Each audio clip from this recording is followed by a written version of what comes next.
દાખલા ઉપર જઈએ કે દાખલા નંબર 1.13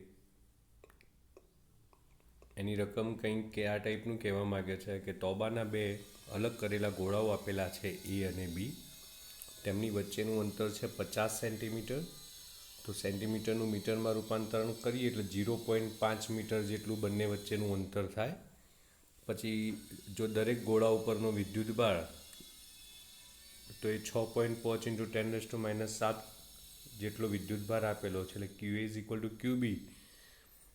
જે બંને સ્ફિયર ઉપરનો સમાન વિદ્યુત ભાર છે 6.5 × 10⁻⁷ જેટલો આપી દીધેલો છે, અને બંને ગોળાઓ એક સમાન માપના છે. અને ત્રીજો તેમના માપનો જે ગોળો, જે સી ગોળો જે વિદ્યુત ભાર રહિત છે, જેના ઉપરનો શૂન્ય વિદ્યુત ભાર કહેવાય, તે ગોળો પહેલા ગોળાના સંપર્કમાં લાવીને ત્યારબાદ ત્યાંથી છૂટો કરીને બીજા ગોળાના સંપર્કમાં લાવવામાં આવે છે. પછી પહેલા ગોળા અને બીજા ગોળા બંને વચ્ચે નવું અપાકર્ષણ બળ શોધવાનું કહે છે આપણને. તો આપણે એક કામ કરીએ કે પહેલાં આપણે જોઈએ છે કે પહેલાં બંને ગોળાઓ આપેલા છે એ અને બી ઉપરનો વિદ્યુત ભાર એ 6.5 × 10⁻⁷ જેટલો છે. હવે સી ગોળો જો પહેલા ગોળાના સંપર્કમાં લાવે તો આપણને ખબર છે કે જે બંને ગોળાઓ સંપર્કમાં લાવતા કે બંને ઉપરનો જે વિદ્યુત ભાર હોય તો એનો સરવાળો થઈ જાય, અને પછી ટોટલ વિદ્યુત ભારનો અડધો અડધો જે વિદ્યુત ભાર બંને ઉપર વહેંચાઈ જતો હોય છે, ડિસ્ટ્રીબ્યુટ થઈ જતો હોય છે.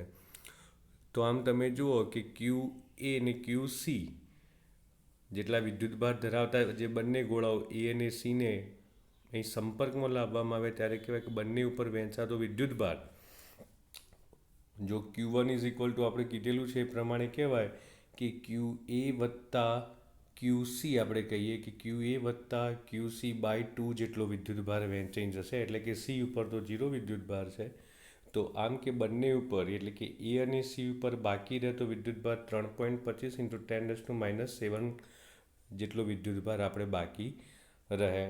પછી સી ગોળાને બીજા ગોળાના સંપર્કમાં લાવવામાં આવે છે, એટલે સી પરનો વિદ્યુત ભાર 3.25 × 10⁻⁷ જેટલો લઈ જો બી ગોળાના સંપર્કમાં લાવવામાં આવે તો આપણે કહેવાય કે તે બંને ઉપરનો વહેંચાતો વિદ્યુત ભાર અને છેલ્લો રહેતો વિદ્યુત ભાર કેટલો રહે છે, તો આપણે એ શોધવો પડે. એટલે કે Q2 જે સીના અને બીના ઉપર રહેતો સંપર્ક બાદનો વિદ્યુત ભાર કહેવાય, એટલે કે Q2 ઇઝ ઇક્વલ ટુ આપણે શોધીએ તો આપણે કહી શકાય QB વત્તા Q1 બાય 2. એટલે કે Q1 એ શું છે તો ક્યુ એ અને ક્યુ સીનો સંપર્ક બાદનો વિદ્યુત ભાર રહી જાય છે.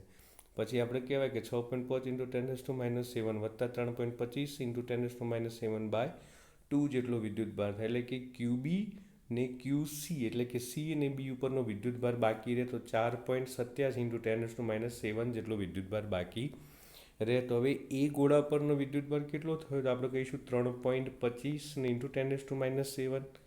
બી ગોળા પરનો વિદ્યુત ભાર કેટલો રહે છે એટલે કહીશું 4.87 × 10⁻⁷. અને બંને ગોળાઓ પાછા તેટલા જ અંતર એટલે કે 0.5 મીટર અંતર જેટલા મૂકી દીધેલા હોય તો આપણે એવું કહીએ છીએ કે બંને ઉપર લાગતું છેલ્લું કે અપાકર્ષણ બળ શોધવાનું છે. એટલે કે બળ શોધવા માટેનું આપણને સૂત્ર ખબર છે કે F ઇઝ ઇક્વલ ટુ કે Q1 Q2 બાય આરનો સ્ક્વેર. જો કેની કિંમત 9 × 10⁹ મૂકવાની છે. Q1 એટલે પહેલા ગોળા ઉપરનો વિદ્યુત ભાર 3.25 × 10⁻⁷.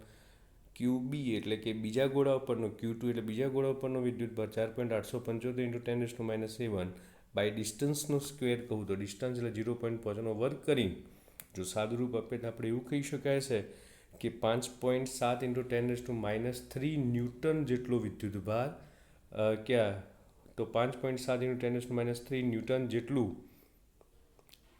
અપાકર્ષણ બળ જે બંને ઉપર લાગે છે. તો આમ આપણે કે બંને ઉપર લાગતું બળ શોધી શકાતું હોય છે. તો આ દાખલા નંબર આપણે જોયેલો છે કે 1.13. પછીનો એક દાખલા નંબર આવે છે, જોઈએ એ દાખલા નંબર 1.14 ટૂંકા પ્રશ્નો માટે ખાસ જવાબદાર છે કે આકૃતિમાં સમાન વિદ્યુત ક્ષેત્રમાં 3 વિદ્યુત ભારોના ગતિપથ દર્શાવેલા છે. જો 3 વિદ્યુત ભારોના ચિહ્નો આપવાના પહેલાં કે 3 વિદ્યુત ભાર ધન છે કે ઋણ ચિહ્ન ધરાવતા વિદ્યુત ભાર એ ચિહ્નો આપવાના છે. અને પછી કહેવામાં આવે છે કે કયા વિદ્યુત ભાર માટે તેનો વિદ્યુત ભાર અને દળ નો રેશિયો મેક્ઝિમમ હશે. તો એ રેશિયો આપણે શોધવાનો છે. તો આમ પહેલાં આપણે જોઈએ કે આકૃતિની અંદર આપી દીધેલું છે એ પ્રમાણે, કે આકૃતિમાં દર્શાવ્યા પ્રમાણે આ એક વિદ્યુત ક્ષેત્ર આપી દીધેલું છે કે આ ધન પ્લેટ આપેલી છે ને આ ઋણ પ્લેટ આપેલી છે. એટલે કે આપણે કહીશું કે તેનું વિદ્યુત ક્ષેત્ર ધનથી ઋણ તરફ એટલે નીચે દિશાની અંદર જાય, એટલે ધન પ્લેટમાંની ઉત્પન્ન થાય ને ઋણ પ્લેટની અંદર સમાવેશ પામે, એટલે ધનથી ઋણ તરફ એટલે નીચે દિશા તરફ જાય. તો આમ ત્રણ જે વિદ્યુત ભારો જે આપેલા છે તે વિદ્યુત ભારો આ જે વચ્ચેની જગ્યાની અંદર થઈને નીકળે છે. તો સૌથી પહેલો વિદ્યુત ભાર ઉપરની તરફ જાય છે, પછી બીજો વિદ્યુત ભાર પણ ઉપરની તરફ જાય છે. એટલે કે આ બંને વિદ્યુત ભારો કઈ બાજુ જાય છે? ઉપરની તરફ. તો ઉપરની તરફ કઈ પ્લેટ આપેલી છે? ધન પ્લેટ છે. તો આપણે કહી શકાય કે ધન પ્લેટ તરફ જતા વિદ્યુત ભારો કેવા હોય? તો સહજતાથી કહેવાય કે પહેલો અને બીજો વિદ્યુત ભાર કેવા હશે? ઋણ વિદ્યુત ભારો હશે.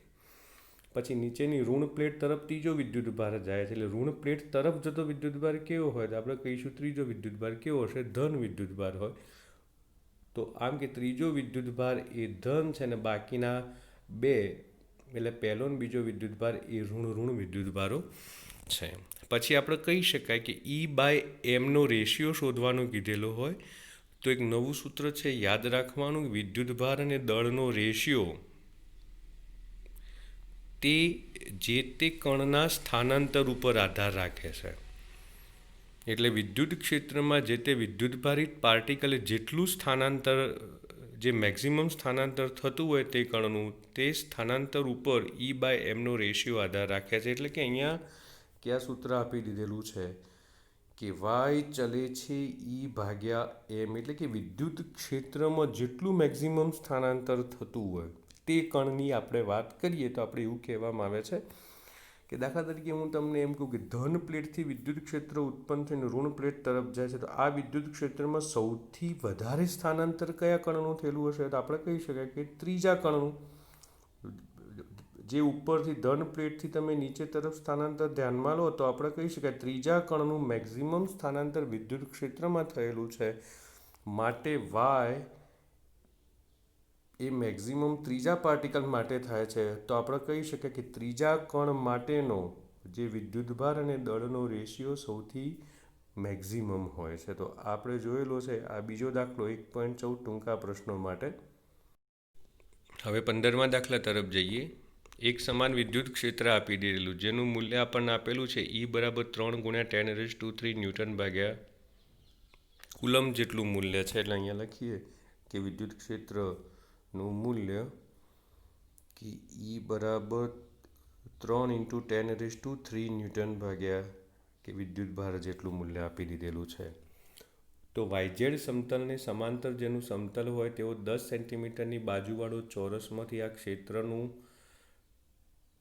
ની અંદર સંકળાયેલું ફાઈ શોધવાનું છે. વિદ્યુતનું ફ્લક્સ શોધવાનું કીધેલું છે. તો આપણે જોઈએ આની અંદર ફાઈ શોધવાનું કીધેલું છે, જેમાં ચોરસ સમતલ આપેલું છે, બંધ પૃષ્ઠની બાજુનું માપ આપી દીધેલું છે. એટલે કે બાજુનું માપ કે જેને આપણે કહેવામાં આવે છે કે લંબાઈ આપી દીધેલી હોય તો લંબાઈ બરાબર 10 સેન્ટીમીટર. 10 સેન્ટીમીટરનું જો મીટરમાં રૂપાંતરણ કરવા જવું તો 0.1 મીટર જેટલી લંબાઈ આપેલી ચોરસની.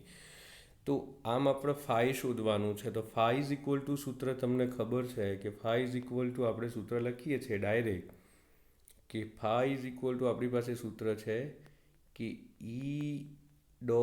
E.A સદિશની અંદર લખીએ છીએ. એટલે કે આ સૂત્ર લખીએ છીએ આપણે. એ એટલે શું કહેવાય? ચોરસ સમતલનું ક્ષેત્રફળ. જો લંબાઈ આપેલી છે એટલે લંબાઈનો વર્ગ કરીએ એટલે ચોરસનું ક્ષેત્રફળ મળી જાય. તો આમ ચોરસનું ક્ષેત્રફળ મળે છે આપણને 10⁻² જેટલું મીટરનો સ્ક્વેર જેટલું ક્ષેત્રફળ બને છે. તો આમ તમે લખી શકો છો કે ફાઈ = ફ્લક્સનું સૂત્ર જો આપણે લખવા જઈએ તો આવી રીતે લખી શકાય E.A, ત્યારબાદ લખાય કે cos થીટા જેટલું લખાય. થીટા એ શેની વચ્ચેનો એંગલ છે? તો આપણે કહી શકાય વિદ્યુત ક્ષેત્ર ને જે કોઈ બંધ પૃષ્ઠ લીધેલું છે ચોરસ પૃષ્ઠના ક્ષેત્રફળના સદિશની વચ્ચે બનતો એંગલ તરીકે આપણે લઈએ છીએ. તો આમ તમે કે આકૃતિની અંદર જુઓ કે વિદ્યુત ક્ષેત્ર આ દિશાની અંદર જાય છે, આમ જાય છે. એટલે કે વિદ્યુત ક્ષેત્ર અહીંયા જોઈએ તો આ દિશાની અંદર આપણને દર્શાવેલું છે. જ્યારે ચોરસ સમતલનો ક્ષેત્રફળનો સદિશ પણ આપણે કહીએ કે તેના સમતલને લંબ અને તેના કેન્દ્રમાંથી પસાર થતી દિશાની અંદર લંબ દિશામાં હોય, એટલે કે આપણે કહીએ આ દિશાની અંદર જોવા મળે છે. તો આમ કે બંને વચ્ચેનો એંગલ કેટલો જોવા મળે? બંને સમાંતર છે એટલે થીટા ઇઝ ઇક્વલ ટુ 0 જોવા મળે. થીટા ઇઝ ઇક્વલ ટુ 0 અહીંયા મૂકી દઈએ 0 ડિગ્રી. તો આ પ્રમાણે આપણે જોઈશું તો ફાઈ ઇઝ ઇક્વલ ટુ જોવા મળશે કે ઈ એ કે ફાઈ બરાબર ઈ એ, ત્યારબાદ કે આ 0 ડિગ્રી માટે અહીંયા બની જાય 1, એટલે ફાઈ ઇઝ ઇક્વલ ટુ કેટલા જોવા મળે? ઈ ગુણ્યા એ જેટલું ફ્લક્સ જોવા મળે તેની સાથે સંકળાયેલું. તો આમ તમે અહીંયા શોધી શકો છો. ઈ એટલે 3 × 10⁻³ તમે લઈ શકો અને એ ઇઝ ઇક્વલ ટુ 10⁻². તો આમ ટોટલ સાદુરૂપ આપે એટલે 3 × 10⁻1 જેટલું બની જાય, કારણ કે 3માંથી 2 જો એટલે 1 વધે, એટલે કે લખીએ તો આપણે એવું કહી શકાય 30 જેટલું ફ્લક્સ જોવા મળે છે. પછી જે અહીંયા બીજો દાખલો આપેલો છે તેના જેવો જ, કે જો વિદ્યુત ક્ષેત્રમાં તે જ ચોરસનું સમતલ કે થીટા બરાબર 60 ડિગ્રીના એંગલે જો ત્રોસું રહેલું હોય તો આપણે cos 0ની જગ્યાએ cos 60 મૂકવું પડે. એટલે કે તો ત્યારે સંકળાતું આપણે શોધવાનું છે ફ્લક્સ. એટલે કે આ બીજા દાખલાની અંદર તમે ડાયરેક્ટ અહીંયા જોઈ શકશો કે થીટા ઇઝ ઇક્વલ ટુ 60 અહીંયા મૂકીએ તો આપણને ખબર છે 3 × 10⁻³ 3 × 10⁻² × cos 60 ડિગ્રી મૂકો તો આપણી પાસે cos 60ની કિંમત 1/2 થાય. એટલે પહેલાં આમ 30 આવતું હતું, 30 ગુણ્યા 1/2 ઇઝ ઇક્વલ ટુ 15 જેટલું ફ્લક્સ થાય. તો આવા દાખલા મિત્રો ટૂંકા પ્રશ્નોની અંદર ખાસ તમારે જુઓ કે સૂત્ર ઉપર જ ડિપેન્ડ છે. જો સૂત્ર આવડતું હોય તો સરળતાથી એમાં કિંમત મૂકીને આપણે દાખલો ગણી શકાતો હોય છે. તો હવે નેક્સ્ટ પ્રશ્ન તરફ જઈએ છીએ. નેક્સ્ટ પ્રશ્નની અંદર એવું આપેલું છે આપણને કે જે માત્ર થિયરી પર આધારિત છે, એટલે કે 16મો દાખલો નથી. તો હવે 17મા દાખલા તરફ જઈએ. હવે 17મા દાખલાની રકમની અંદર જોઈએ તો એક બ્લેક જે બોક્સની સપાટી આગળ વિદ્યુત ક્ષેત્રની કાળજીપૂર્વક માપણી દર્શાવે છે કે બોક્સની સપાટીમાંથી બહાર આવતું વિદ્યુત ફ્લક્સ કે ફાઈનું મૂલ્ય આપી દીધેલું છે. 8 × 10⁻³ જેટલું ફ્લક્સ બહાર આવે છે. તો આ ફ્લક્સ બહાર આવતું હોય તો આપણને એવું શોધવાનું કીધેલું છે કે બોક્સની અંદરનો ટોટલ વિદ્યુત ભાર શોધો. તો આપણને જે નિયમ ઉપરથી સૂત્ર ખબર છે કે phi is equal to Q ભાગ્યા ε0. તો આપણે જો Q શોધવાનું છે, વિદ્યુતભાર શોધવાનો હોય તો Q ઇઝ ઇક્વલ ટુ લખી શકાય કે ε0 × અહીંયા Qની જગ્યાએ ફાઈ લખી શકાય. એટલે Q ઇઝ ઇક્વલ ટુ સૂત્ર તમે આની અંદર સુધારજો કે ફાઈ × ε0 જેટલું લખી શકાય છે. તો ε0ની કિંમત તમને ખબર છે પાછી કે 8.85 × 10⁻12 જેટલી બનશે. પછી ફાઈની કિંમત તમને અંદર આપી દીધેલી છે કે 8 × 10⁻³ જેટલી મૂકીએ અને બધાયનું સાદુરૂપ આપવા જઈએ તો આપણે એવું કહી શકીએ કે વિદ્યુત ભારનું મૂલ્ય કે બોક્સમાં રહેલો વિદ્યુત ભાર આપણે જોઈ શકાય છે આની અંદર કે 0.07 જેટલો જોવા મળે છે. એટલે 0.07 × 10⁻6 જેટલો વિદ્યુત ભાર આપણને બોક્સની અંદર સંકળાયેલો જોવા મળે છે. તો આ રીતે તો આ ટૂંકો જ પ્રશ્ન છે જે MCQની અંદર આવી શકે છે. એટલે તમારે ટૂંકા પ્રશ્નોની અંદર સૂત્ર આવડતું હોય તો સરળતાથી આપણે ગણતરી કરી શકાતી હોય છે. પછી કે આપણે કે આની અંદર બીજો વિભાગ આપેલો છે. બી વિભાગની અંદર એવું કીધેલું છે કે જો બોક્સની સપાટીમાંથી બહાર તરફનું નેટ જો ફાઈ બરાબર 0 હોય તો તમે એવો નિષ્કર્ષ તારવી શક્યા હોત કે બોક્સમાં કોઈ વિદ્યુત ભાર નથી કે અથવા તેમાં હોય એવી કોઈ શક્યતા પણ નથી વિદ્યુત ભારની. ના, આપણે એવો નિષ્કર્ષ ના તારવી શકાય કે બોક્સમાં કે શૂન્ય વિદ્યુત ભાર છે. ટૂંકમાં તમે એવું કહી શકો કે બોક્સમાં રહેલા ટોટલ વિદ્યુત ભારનો સરવાળો શૂન્ય બની શકે છે તેવું તારણ આપણે તારવી શકીએ છીએ. એટલે કે બીજા વિભાગની અંદર આપણે કે આ રીતે જવાબ આપી શકાય છે. પછી નેક્સ્ટ દાખલા તરફ જઈશું આપણે આની અંદર. હવે 1.18 તરફ જઈએ કે જેની રકમની અંદર આવું આપેલું છે કે 10 સેન્ટીમીટર બાજુવાળા જે એક ચોરસના કેન્દ્રથી બરાબર 5 સેન્ટીમીટર ઉપરનું એક બિંદુ આપેલું છે અને ત્યાં એક વિદ્યુત ભાર રહેલો છે જેનું મૂલ્ય છે ધન 10 માઇક્રોકુલમ જેટલો બિંદુવત વિદ્યુત ભાર રહેલો છે. તો આ જે ચોરસ પૃષ્ઠ આપેલી છે, ચોરસ બાજુ સાથે સંકળાયેલું વિદ્યુત ફાઈ શોધવાનું છે, વિદ્યુત ફ્લક્સ શોધવાનું કીધેલું છે. પરંતુ પાછી સૂચના એવી કીધેલી છે કે ચોરસને 10 સેન્ટીમીટરની ધારવાળું એટલે કે બાજુની ધારવાળું એક સમઘન તરીકે વિચારવાનો છે, એટલે કે સમઘનની એક બાજુ તરીકે લેવાની કીધેલી છે આ ચોરસને. તો આપણે વિચારી લઈએ, તમે આમાં જુઓ કે એક સમઘન પૃષ્ઠ દોરી દઈએ કે આખા સમઘનની અંદર ટોટલ તમને ખબર છે કેટલી બાજુઓ હોય, એટલે કે 6 બાજુઓ હોય, તો 6 ચોરસો હોય. તો આ સમઘનની દરેકે દરેક સપાટીની લંબાઈ ગણો, દાખલા તરીકે પહોળાઈ ગણો, તો બધાયનું માપ આપણને કેટલું આપેલું છે, તો આપણે કહીશું 10 સેન્ટીમીટર જેટલું હોય, એટલે કે સમઘન 10 સેન્ટીમીટરની લંબાઈનો હોય છે. તો આમ આપણે એવું કહીએ કે સમઘનની અંદરની એક બાજુ જે આ ચોરસ આપેલી છે, જો ધારી લઈએ કે આ ચોરસ જે નીચેની સપાટી આપેલી હોય સમઘનની, દાખલા તરીકે તમે આમાં જુઓ કે આ એક સમઘન દોરેલો છે, તો આ સમઘનની જે નીચેની સપાટી આપી દીધેલી છે, તો આ ચોરસની આ નીચેલી સપાટીના કેન્દ્રથી જે ઉપરની બાજુ 5 સેન્ટીમીટર જેટલું અંતર લઈએ, તો આ 5 સેન્ટીમીટર અંતરનું એક બિંદુ દાખલા તરીકે ધારી લઈએ ઓ આવેલું છે, અને તેના પર બિંદુવત એક વિદ્યુત ભાર ક્યુ રહેલો છે, જેનું મૂલ્ય આપણને આપી દીધેલું છે 10 × 10⁻⁶ 6 માઇક્રોકુલમ જેટલું, એટલે કે આ સી જેટલું તેનું મૂલ્ય, એટલે કે ક્યુ ઇઝ ઇક્વલ ટુ આપણે લઈ શકાય 10⁻⁵ જેટલો જે એટલો વિદ્યુત ભાર અહીંયા આપણે જોઈ શકાય છે. જે આપણે ટૂંકમાં તમે એવું સમજી શકશો આની અંદર કે જે વિદ્યુતભાર સમઘનના સેન્ટરમાં રહેલો છે, એના કેન્દ્રમાં રહેલો છે, એટલે કે આપણે એવું કહેવાય કે આ સમઘન એ બંધ પૃષ્ઠ બની જાય. જો બંધ પૃષ્ઠ બને તો આપણે કહેવાય બંધ પૃષ્ઠની અંદર રહેલો બિંદુવત વિદ્યુતભાર ક્યુ થઈ જાય, એટલે કે બંધ પૃષ્ઠથી ઘેરાયેલો જે બિંદુવત ક્યુ વિદ્યુતભાર બની જશે.